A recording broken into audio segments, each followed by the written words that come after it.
O sequenciamento genômico das espécies brasileiras, o sequenciamento genômico da biodiversidade brasileira é uma importante ferramenta para ampliar o conhecimento sobre a nossa própria biodiversidade. E também é uma ferramenta importante, pode ser uma ferramenta importante para a conservação das espécies, porque o sequenciamento genômico permite, a ampliação desse conhecimento e permite gerar subsídios para conservação, para ações de conservação em diversas áreas. Especificamente para as mudanças climáticas, a análise genômica de dados genômicos oferece uma oportunidade única para entender, por exemplo, a resiliência das espécies frente às mudanças e aos desafios atuais de conservação. Então, por exemplo, o estudo a geração de um genoma de referência, que é aquele genoma muito bem anotado, muito bem construído para uma determinada espécie, ele permite acessar a história demográfica dessa espécie, permitindo, por exemplo, identificar ou caracterizar as flutuações demográficas, compreender as características genéticas que influenciam a capacidade de adaptação daquela espécie. Por exemplo, uma espécie com maior variabilidade genética, ela tem maior potencial de se adaptar ou de ser resiliente às mudanças climáticas. E entender, por exemplo, quais são as populações mais vulneráveis, quais são as populações que têm maior chance ou maior variabilidade genética, por exemplo, para lidar e para se adaptar às mudanças climáticas, ou identificar, por exemplo, populações mais vulneráveis e que, portanto, precisem de mais ações mais direcionadas para a conservação. A geração desses dados genômicos, especialmente para as espécies ameaçadas, podem gerar subsídios importantes para o estabelecimento de ações, especificamente nos planos de ação nacional para a conservação de espécies ameaçadas, que visem a manutenção da variabilidade genética ou a recuperação da variabilidade genética de populações que podem estar em maior risco.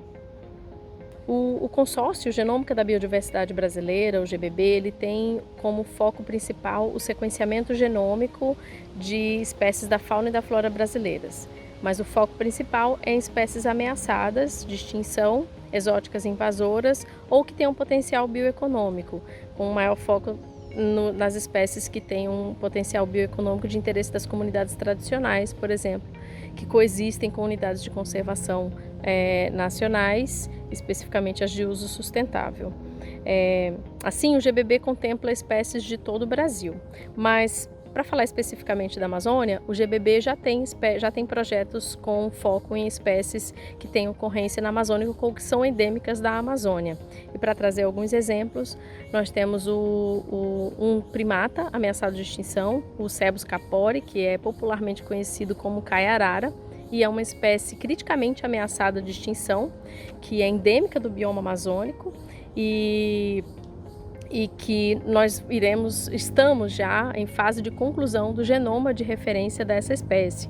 E esse genoma de referência, ele tem como objetivo subsidiar um estudo de genômica populacional que também será conduzido dentro do GBB a partir do próximo ano, com o objetivo de caracterizar as populações da espécie, sua história demográfica e gerar informações que auxiliem na identificação de populações mais vulneráveis, na caracterização da variabilidade genética dessa espécie e que orientem, portanto, ações de conservação para essa espécie ameaçada de extinção.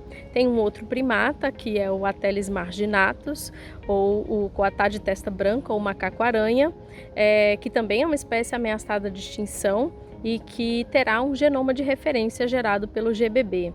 Além dos primatas, vários outros grupos são contemplados e tem espécies no bioma amazônico, dentre eles, por exemplo, o cascudinho zebra, que é uma espécie criticamente ameaçada de extinção, que é encontrada exclusivamente numa região chamada Volta Grande do Rio Xingu, no estado do Pará, e que vem sofrendo impactos com a implantação de Belo Monte e principalmente biopirataria. E o genoma de referência dessa espécie vai auxiliar também na caracterização da variabilidade genética, história demográfica, tamanho efetivo populacional dessa espécie e subsidiar não só futuro estudo sobre as populações silvestres, mas também no manejo ex situ da espécie.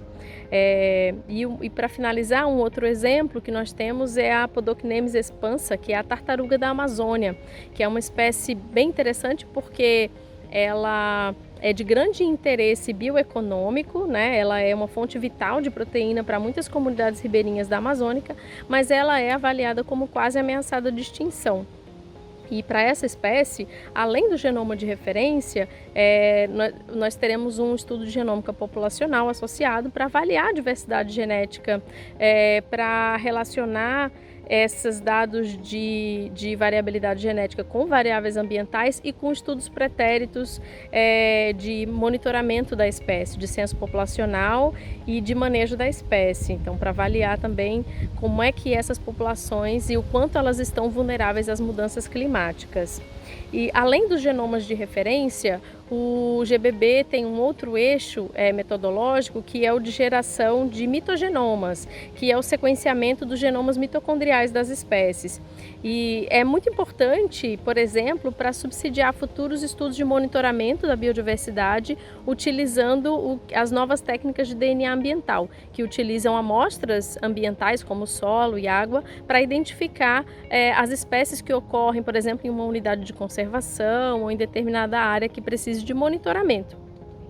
Então, dentro desse eixo de geração de mitogenomas, que é super importante para futuros estudos de monitoramento da biodiversidade, então nesse eixo nós já temos o sequenciamento de 51 mitogenomas de espécies de peixes do Tapajós, que será de grande importância para futuros estudos de monitoramento da fauna aquática nessa região.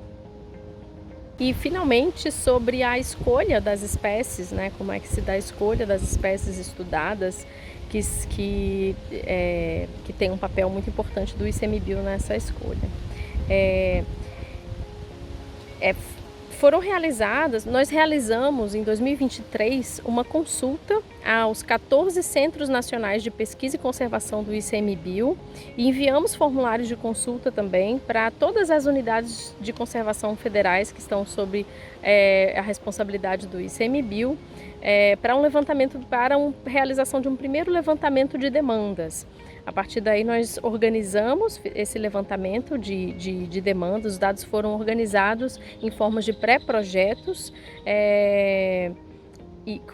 e após esse primeiro levantamento nós tivemos um workshop em setembro de 2023, onde nós reunimos as equipes técnicas do ICMBio e do ITV e nós estabelecemos critérios para a priorização desses pré-projetos. Então, a partir daí, foram definidas algumas diretrizes, mas de maneira geral, para os projetos de genoma de referência e genômica populacional, nós estamos priorizando as espécies ameaçadas de extinção e, mais especificamente, aquelas que não tenham genoma de referência de alta qualidade disponíveis em bancos de dados públicos. Além disso, a gente considera as espécies que tenham necessidades ou de estudo apontadas nos planos de ação nacional para a conservação de espécies ameaçadas, tentando dar o foco, né, trazer a implementação desses PANs para dentro do GBB, onde a gente possa ter essas sequências geradas, podendo apoiar na implementação de ações ou subsidiar a implementação de ações de conservação dos PANs, mas também no manejo in situ e ex situ das espécies ameaçadas.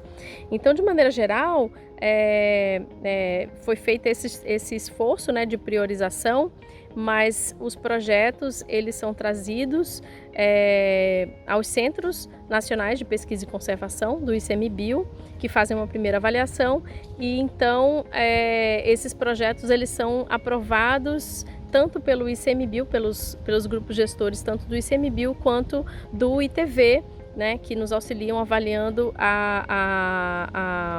o quanto o desenho amostral, o quanto um estudo é viável em termos de amostras e do tipo de sequenciamento necessário para responder determinados tipos de perguntas. Então a gente tem essa gestão compartilhada. Então a governança do GBB ela é compartilhada entre ICMBio e ITV. Então o ICMBio traz os projetos, mas ele é aprovado pelos dois grupos gestores, do ICMBio e do ITV.